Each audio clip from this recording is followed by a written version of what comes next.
Magandang araw po. Una, tatalakayin ko ang tungkol sa right-handedness or left-handedness. Ayon sa ilang pag-aaral, mas malikhain at mas athletic daw ang mga kaliwete at mas magaling sila sa memorya. Ngunit noon, pinaniniwalaan din na mas madaling kapitan ng mental disorder ang mga kaliwete, kaya pinipilit silang gumamit ng kanang kamay. Theories of self-development. Sinasabi ng mga psychologists na may iba't ibang pananaw kung paano ma-develop ang sarili.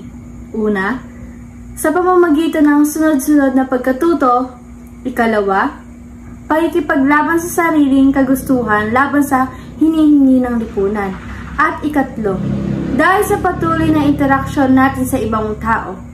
Sa madaling salita, parehong nakakaapekto ang personal na karanasan at lipunan sa paghubog ng ating pagkatao.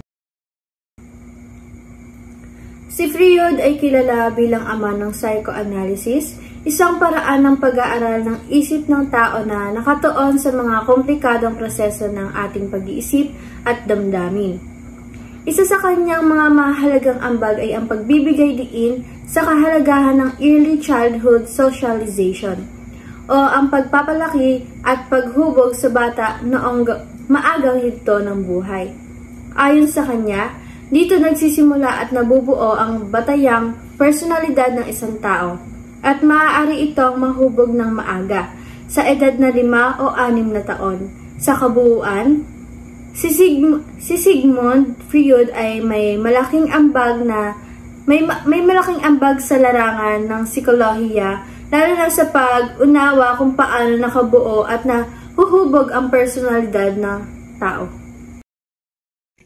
Marami tayong ginagawa at iniisip araw-araw, pero minsan hindi na natin naiintindihan kung bakit ganito tayo magdesisyon o kumilos.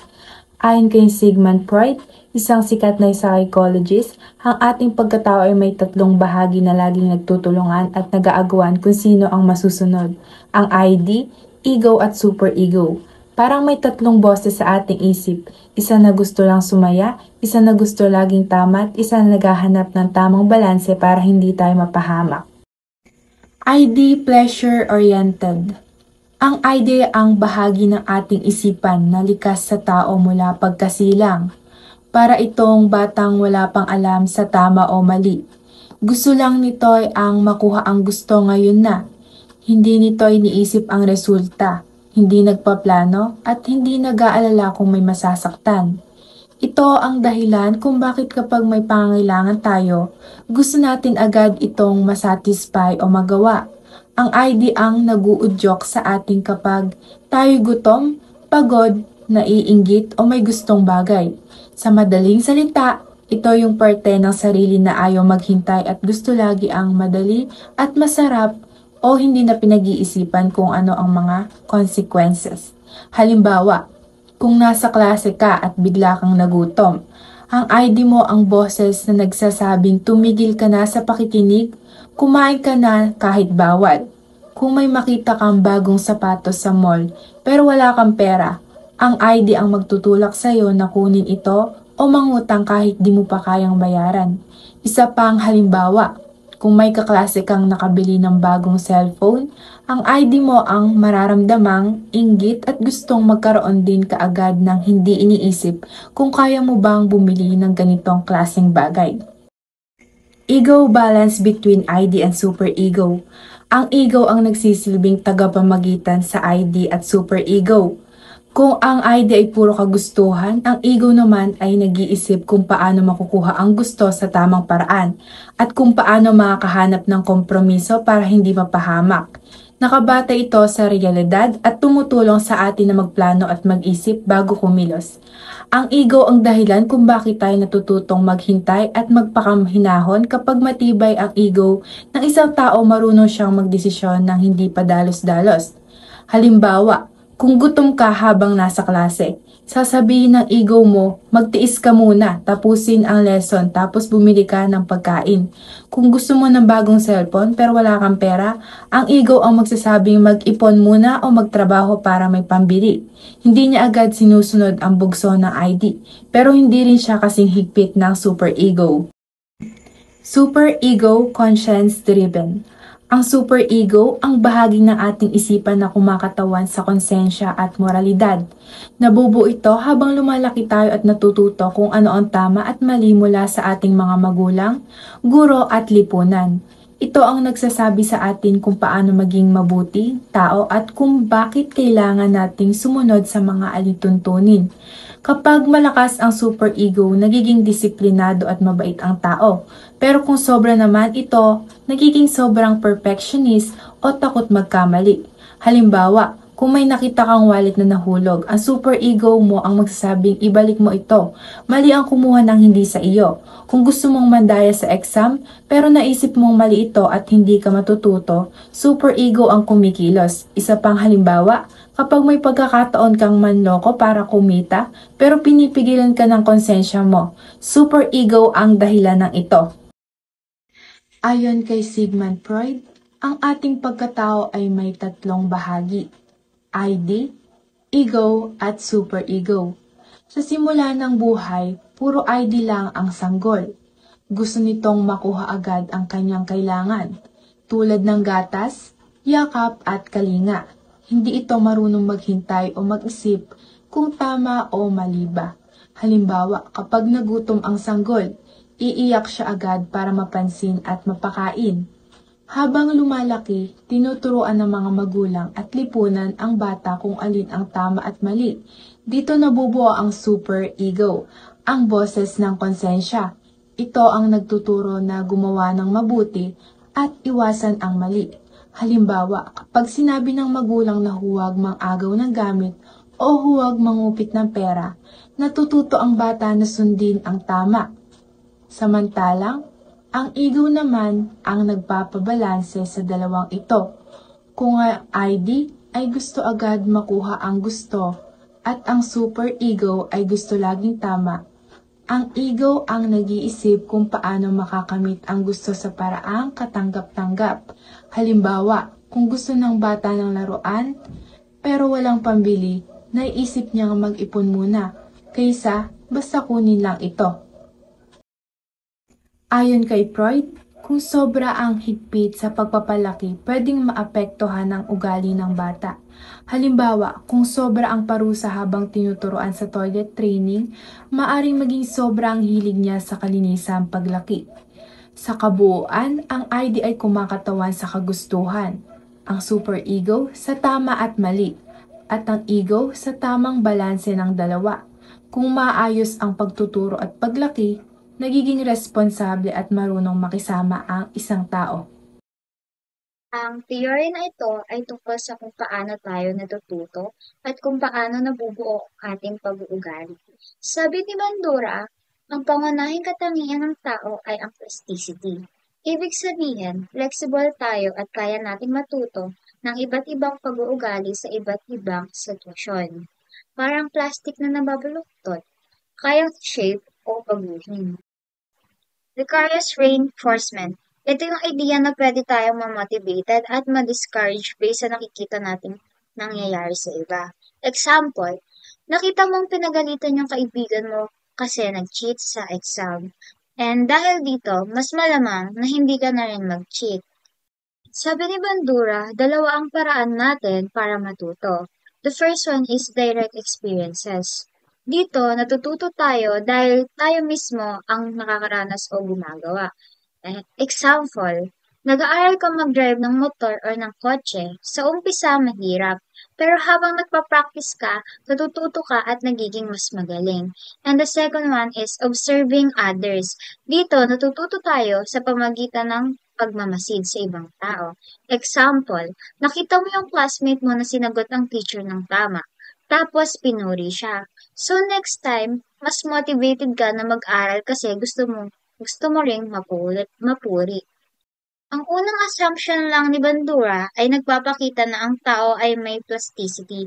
Kaya nating mag-adjust at matuto ng iba't ibang behaviors. Natututo tayo sa sarili nating karanasan at sa pagmamasid ng iba, lalo na kapag nakikita natin ang mga reward o consequences na nangyari sa kanila. Ang second assumption ni Bandura ay tungkol sa kung paano natin kinokontrol ang buhay natin. And sabi ni Bandura, kaya ng mga tao na i-regulate ang buhay nila. So, ibig sabihin, may competence or may kakayahan tayo para magdesisyon at mag-take action para sa sarili natin.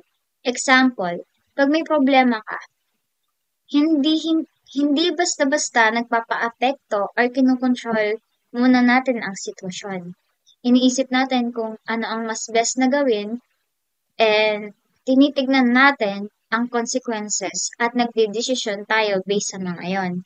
Kung wala tayong kakayahan na mag-regulate ng buhay natin, para lang tayong robot na sumusunod sa kung ano ang nakikita at naririnig natin, wala tayong kakayahan na mag-isip, magplano at mag-evaluate ng mga experiences. And hindi lang natin kinokontrol ang sarili natin, kinoconsider din natin ang social and cultural environment natin. Ibig sabihin, iniisip natin kung ano ang tama at mali sa society at ina-adjust din natin ang action natin accordingly. So, example, di ba sa culture natin, we really value respecting our elders. So, kahit minsan, parang ang hirap irespeto, we still do it kasi it's tradition, right? Even if sometimes they're not always easy to respect, right? So, sa second assumption lang ni Bandura, it's all about how we have control over our lives. May kakayahan tayong mag-isip, magplano, and mag-adjust para maging successful and makapag-contribute sa society. Sa third assumption naman ni Bandura is about being agentic. Ang ibig sabihin lang nito, tayo ang may control sa buhay natin. So, part ng pagiging agentic is ang self-efficacy. Ito yung paniniwala natin sa sarili natin na kaya natin ang isang bagay. Kung mataas ang self-efficacy mo, mas confident ka na mag-take ng action para maabot ang goals mo. Ang agentic perspective is that tayo yung nag-produce. Hindi lang tayo yung product ng society. Ibig sabihin, hindi lang tayo basta sumusunod sa mga kung ano ang sinasabi ng iba. Kundi, tayo mismo ang gumagawa ng sarili nating mundo. Example, kung gusto mong maging successful sa buhay, hindi ka lang basta maghihintay na may magbigay sa'yo ng opportunity. Maghahanap ka ng paraan, mag-aaral ka ng mabuti, magtatrabaho ka ng gusto, at gagawa ka ng sarili mong opportunity. Example, kung gusto mong matutong maggitara, kung mataas ang self-efficacy mo, maniniwala ka na kaya mong matutunan yon. Kahit mahirap sa umpisa, magpa-practice ka araw-araw at eventually, magiging magaling ka. And sabi ni Bandura, mas nagiging effective ang action natin kung mataas ang self-efficacy natin. Ibig sabihin, naniniwala ka sa sarili mo na mas malaki ang chance na magtagumpay ka kung ano man ang ginagawa mo. So, sa third assumption lang ni Bandura ay nagpapakita na tayo ang may control sa buhay natin. At ang paniniwala natin sa sarili natin ay nakakatulong para maabot natin ang goals natin. Fourth assumption naman ni Bandura is all about kung paano natin nire-regulate or kinokontrol yung mga kilos natin. Hindi lang ito basta-basta nangyayari. May dalawang klase ng factors na nakakaapekto. The first one is external factors and the second one is internal factors. So the first one, external factors. Ito yung mga nasa labas natin, yung ating environment, parang mga cues or conditions sa labas na nakakaapekto sa kung paano tayo kikita. So, sa physical environment, ito yung mga nakikita, nahahawakan at nararamdaman natin sa paligid. Example, yung weather, panahon, lugar, kagamitan like gadgets, books, or even yung structure ng isang building. Social environment naman, ito naman yung mga taong nasa paligid natin. Yung mga ginagawa, sinasabi, or inaasahan nila sa atin. Example, your family, friends, teachers, boss, social media trends, or even yung cultures. So, the second one is internal factors. Ito naman yung mga nasa loob natin, yung ating kaisipan at damdamin. It's our own way of thinking and pagproseso ng information. Example, kung masaya ka sa resulta, mas gagalingan mo pa. Pero kung hindi, syempre, gagawa ka ng paraan para mag-improve. And sa internal factors, may tatlong nakalagay doon. First one is self-observation. Ito yung pagmamasid natin sa sarili nating kilos and sa mga effects nito. Example, pinapansin mo kung paano ka mag-react in a certain situation. And the second one is judgmental process. Ito yung paghuhusga o pag-evaluate natin sa sarili nating performance based sa standard or expectation, personal man o galing sa iba. For example, iniisip mo kung tama ba, mali, sapat, or kulang yung ginawa mo. So, the last one is self-reaction. Ito yung tugon o reaction sa ating sariling panghusga. It can be pagiging masaya, proud, disappointed, or motivated na magbago. So, tandaan, hindi lang ang gusto mo o ang gusto ng iba ang nagko-control sa'yo. Parehong importante ang internal at external factors. So, the fifth assumption naman ni Bandura, it's about kung paano nare-regulate yung action natin. Especially kapag nasa unclear situation tayo, like malabo or hindi klaro yung sitwasyon. So, in this situation, ginagamit natin yung tinatawag na moral agency, which basically often involve moral disengagement. So, ibig sabihin lang, naghahanap tayo ng paraan para ma-justify yung ating actions. Kahit alam nating mali or may negative consequences para hindi tayo makonsensya or hindi natin panagutan. So, may tatlong paraan lang doon. The first one is redeeming behavior or pagpapalit ng kahulugan ng kilos. Or, ibig sabihin, ginagawa natin parang okay lang yung mali or antithetical na action. Binabago natin yung perception sa behavior para hindi siya masyadong masama. For example, may nag-cheat sa exam. Imbis na sabihin na ngopya ako, sasabihin niya, nagtulungan lang naman kami or lahat naman ginagawa to para hindi masyadong masama yung ginagawa niya. So, the last one, the third one, is doing away with responsibility for their action. Pag-alis ng pananagutan sa ginawa. So, ibig sabihin lang, inililipat mo yung blame sa iba or sa sitwasyon para hindi ikaw yung managot sa action mo. For example, may project na hindi natapos sa deadline dahil sa procrastination. Sasabihin ng student, ang hirap kasi ng project o yung teacher kasi ang daming pinapagawa. Imbis na aminin na siya yung may kasalanan. O kaya naman, utos lang sa akin yan kapag may ginagawang mali. Triadic causation. Ito ay nagsasabing ng isang pananaw na ang kilos ng tao ay unang bunga ng ugnayan ng tatlong salik. Ang kapaligiran ay tumutukoy sa mga panlabas na bagay o sitwasyon na nakakaapekto sa pag-iisip ng tao. Sa pag-uugali naman, ito ay tumutukoy sa mga kilos, gawa o gawin ng isang tao na nakikita sa kanyang aksyon. Sa tao naman ay mismo na tinutukoy sa kanyang kaisipan, damdamin, paniniwala at kakayanang magplano ng desisyon at umunawa. At yun po ang tatlong salik na pinipili natin kung anong mga bagay ang binibigyang pansin at kung paano natin ito haharapin. Sa pinapakita ng triadic causation, may mga pagkakataon ang ugali ang mas nangingibabaw. Sa ibang sitwasyon naman, ang kapaligiran ang mas malakas ang epekto, depende sa sitwasyon na maaaring mas malaki ang impluensya ng alinman sa tatlong salik na tao, kapaligiran at pag-uugali. Depende kung alin ang pinakamakapangyarihan sa sandaling iyon. Ang chance encounter ay tumutukoy sa mga hindi inaasahang pagkikita ng mga taong hindi pa magkakilala. Ang fortuitous event naman ay isang pangyayari sa kapaligiran na hindi inaasahan at wala sa plano.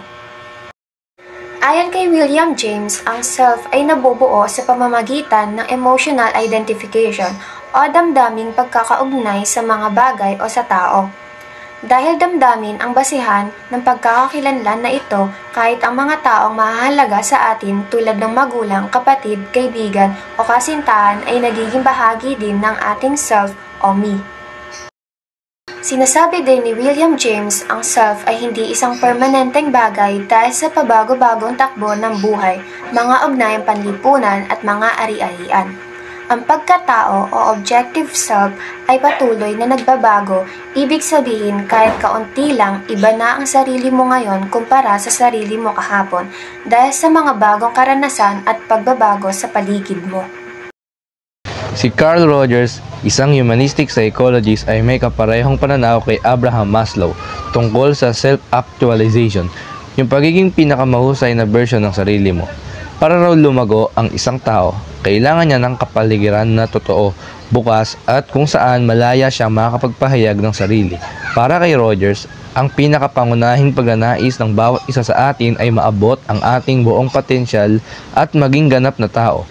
At para mangyari yan, kailangan daw nating maging congruent. Yung tipong tugma ang iniisip mo, nararamdaman mo at pinapakita mo sa labas.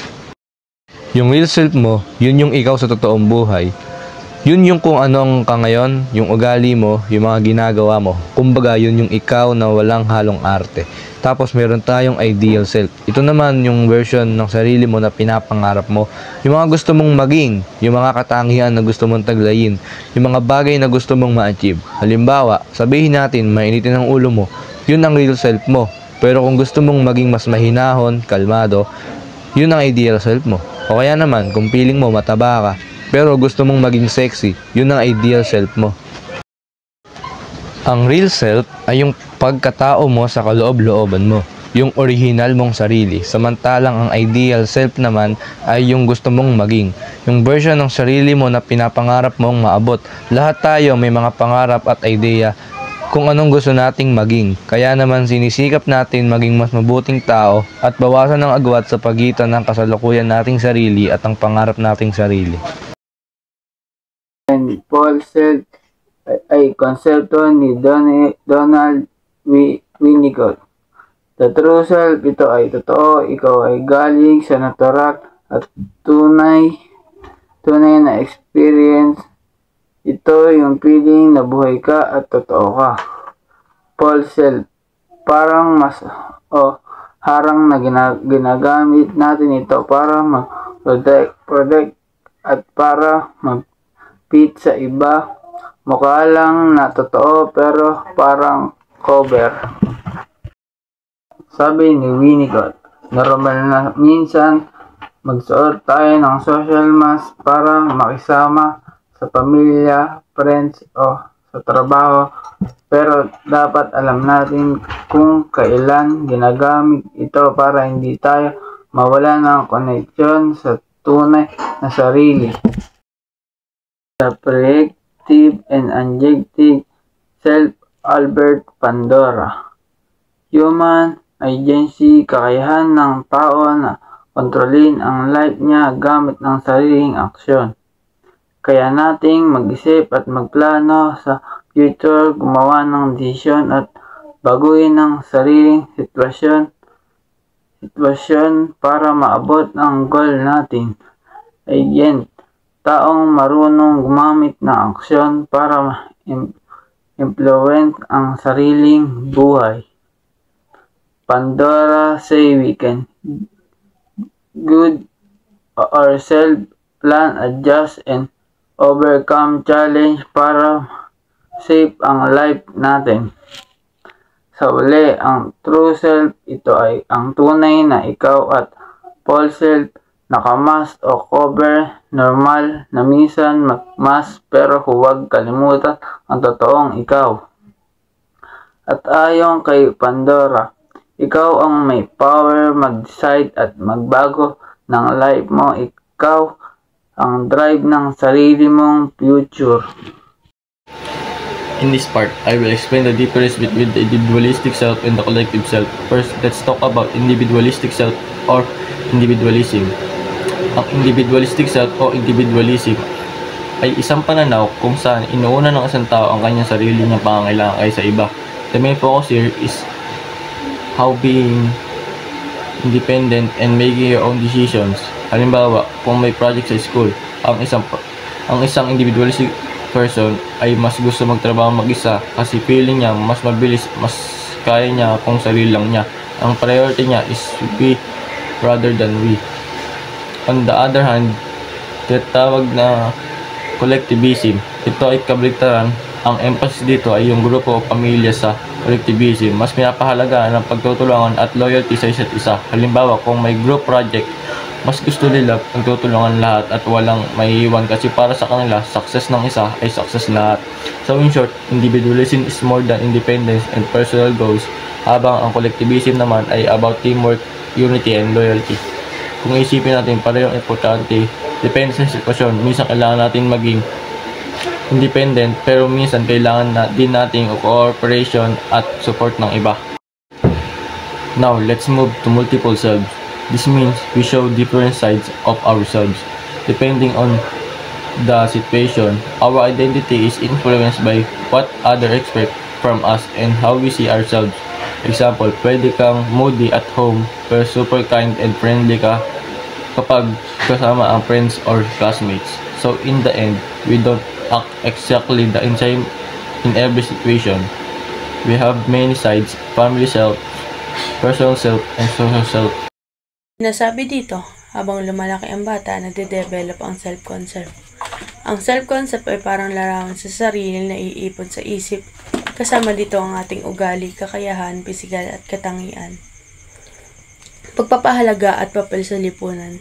Habang tumatanda, nagiging mas komplikado ang self-concept dahil maraming aspeto ang kinokolekta ng bata. Tulad ng school performance, sport, relationship at iba pa. Kaya nagkakaroon ng self-estimas, mga mental na framework o larawan tungkol sa sarili. Habang bata pa, unti-unting binubuo ang pagpapakilala sa sarili batay sa karanasan at pakikisalamuha. Sa adulthood o pagtanda, mas lawak ang sense of self, malaki ang epekto ng genes at social experience sa paghubog nito. Dito mas kaya ng tao i-analyze ang kanyang thoughts, feelings at behaviors. At naiintindihan na rin na iba-iba ang pananaw ng ibang tao. Kapag aware na ang tao sa kanyang self-concept, mas kaya niyang magplano at isipin ang kanyang resulta ng kanyang pagkilos. Pero minsan mahirap ito kapag hindi siya proud sa sarili. Pagdating ng adulthood, maaari itong magdulot ng growth, insecurities, depende sa pananaw ng tao sa sarili. Binibigyan din dito na mahalaga ang pag-iisip ukol sa sarili, ang pagiging aware sa past, ang mga nagawa, pagkakamali at pagtingin sa future ay adaptive o nakakatulong. Nakakatulong ito para maitama ang pagkakamali at makapaghanda para sa future activities. Self-reflection ay susi para matuto sa nakaraan at mas maging handa sa hinaharap.